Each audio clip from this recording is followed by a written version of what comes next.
E aí eu fui cobrir, topei fazer esse programa de televisão e fui cobrir o Miss São José. Esse era o piloto do programa, a pauta do piloto desse programa TV Urra era cobrir o Miss São José. E aí fui cobrir o Miss São José e tal, foi muito legal, todo aquele evento, eu conhecia todo mundo da cidade, todo mundo já me conhecia. E eu fui entrevistar o secretário de comunicação da cidade, que inclusive foi um editor da minha mãe. E eu cheguei pra ele, e aí no meio da pauta tinha uma jornalista da Band lá, entrevistando normal pro telejornal. E eu falei pra ele, e aí durante o evento alguém falou que tinha a prefeitura tinha que disponibilizar uma verba de 3 mil reais para que a garota que ganhou fosse para São Paulo representar a cidade no Miss São Paulo. E aí eu perguntei pra ele, e aí secretário, e essa verba de 3 mil reais vai sair de onde? E o secretário não soube responder, foi um furo de reportagem, porque aí a jornalista que estava junto comigo fazendo a entrevista já para um outro telejornal, falou, Abel, posso usar essa sua pergunta? Porque ele não soube responder. E ele não soube responder, aí todo mundo caiu em cima da prefeitura, porque ninguém soube justificar de onde vinha a verba dos 3 mil reais. E esse assunto foi discutido durante a semana inteira no telejornal, graças à minha pergunta, que veio do nada assim na minha cabeça. Bom, aí nisso eu fui fazer um programa de televisão na Band. Depois de gravar esse piloto, tem uma história hilária, né, que aconteceu. O Christian Gomes, que é o idealizador desse programa, o dono da ideia, veio pra mim e falou, olha, Bel, não vai ter mais um programa. Eu, por quê, Christian? Ele falou, porque eu encontrei Jesus. Aí eu, como, né? Jesus bateu na sua porta e falou, oi, Christian, tudo bem? Ele não, ele falou que estava na casa dele e tudo mais, aí Jesus veio pra ele resolveu largar tudo, foi viver numa fazenda em Ubatuba, e falou que ia comer só frutas, e ele desistiu da ideia. Eu falei, não, eu vou continuar com a ideia. Então, eu criei um programa chamado In Society, que é o nome da empresa que eu tenho até hoje. Aí eu fui trabalhar na televisão, mas vocês sabem que ser produtor independente é difícil. O programa acabou, aí eu resolvi voltar para a empresa que eu trabalhava, que eu trabalhei durante 8 anos com turismo. Aí eu comecei a morar em vários lugares. Minha mãe já tinha morrido mesmo, não tinha por que ficar em São José preso. Aí eu fui morar em Florianópolis, depois de lá fui morar em Porto Alegre, depois de Porto Alegre eu fui morar em Curitiba, depois BH, Rio. E aí eu fui parar em Ribeirão Preto. Todas essas cidades que eu morei 3 meses. Em Ribeirão Preto eu fiquei 1 ano e 7 meses trabalhando lá, eu surtei, resolvi voltar para São Paulo. Depois de trabalhar 8 anos com turismo, eu resolvi trabalhar com uma distribuidora de produtos de limpeza, que não tinha nada a ver comigo. Fui trabalhar numa empresa que faz papel higiênico.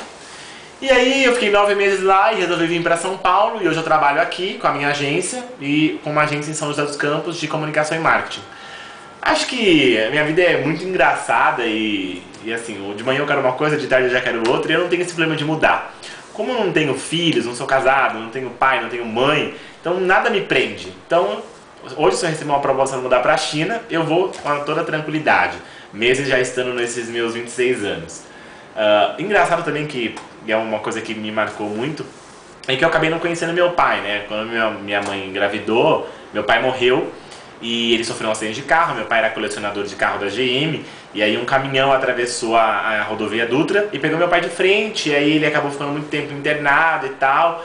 Enfim, ele acabou falecendo. Cara, uma história engraçada...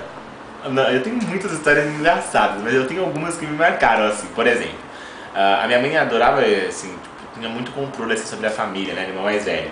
E aí ela resolveu exumar o corpo do meu avô e da minha avó. Só que eles estão enterrados em São Paulo e a gente morava em São José. Aí a minha mãe ligou pra minha tia e falou assim, olha, você compra 2 urnas e coloca os ossos separados e pede pra colocar uma plaquinha. Aí eu só sei que deu uma confusão, minha mãe acabou indo pra lá e eu fui com ela. E quando a gente chegou no cemitério, estavam todos os ossos do meu avô e da minha avó juntos num saco de lixo.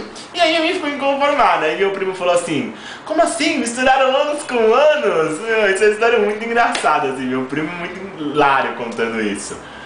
Agora assim, histórias engraçadas comigo, tem várias. Eu já, tipo, eu tava correndo uma vez numa rua em Santo André pra falar com meu primo. E aí ele tinha uma Kombi, né? Uma parte da minha família trabalhava com feira e tal. E aí eu vi a Kombi do meu primo e saí correndo, que eu reconheci por causa do meu adesivo. Aí eu saí correndo e entrei na Kombi com ela andando. Eu, ai, nossa, graças a Deus que eu te encontrei, eu tô querendo ir pra casa. Nossa, que bom, essa carona é ótima. E aí eu comecei a falar com o japonês, eu tava falando com o japonês que não me conhecia. O cara parou a Kombi e ficou olhando pra minha cara, não entendendo nada. Aí eu, nossa, desculpa, e desci. Essa é uma história engraçada também. Eu tenho histórias assim de moleque, né? Eu sempre fui um moleque muito arteiro, assim, sabe? Muito boca aberta. E sempre tinha algumas visitas inconvenientes, assim. Minha mãe tinha uma amiga que fumava, minha mãe odiava cigarro igual eu.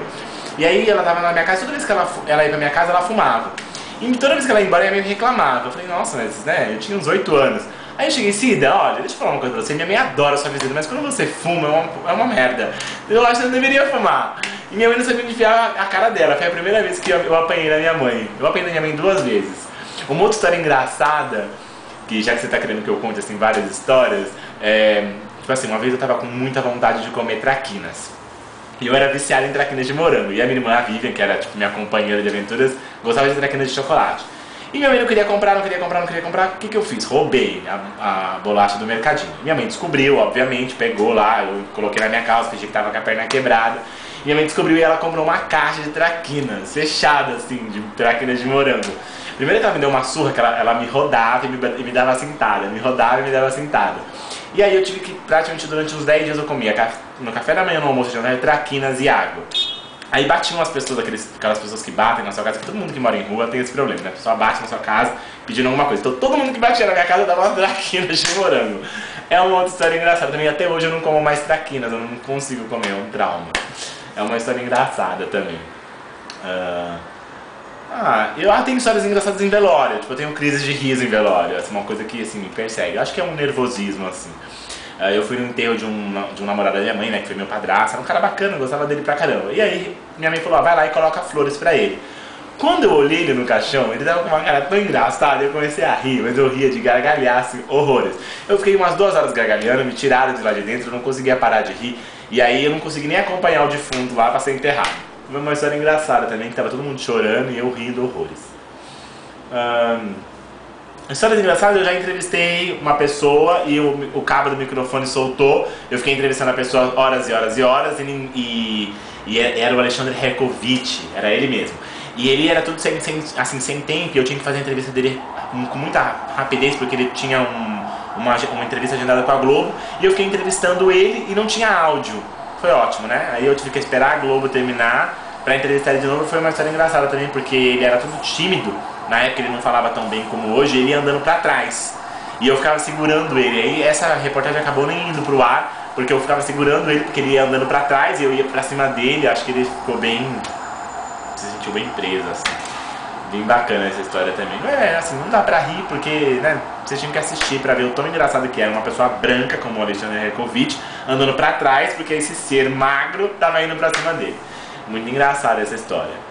Eu sou aquela pessoa que gosta de contar piada, sabe? Eu gosto muito de contar piada, mas não sou assim, eu não sou tipo humorista, igual essas pessoas de CQC da vida, assim, pânico, não.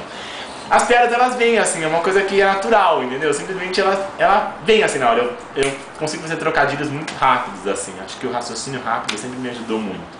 Eu tenho alguns raciocínios rápidos, assim, que me marcaram. Do tipo a morte da Alice Gonçalves. Mas eu tenho que lembrar, assim, algum que eu possa contar pra vocês, se vocês vão realmente rir aí, né? Já que vocês estão assistindo essa reportagem.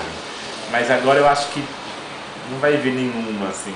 A Marcela pode contar uma pra vocês, pede pra ela. Tchau.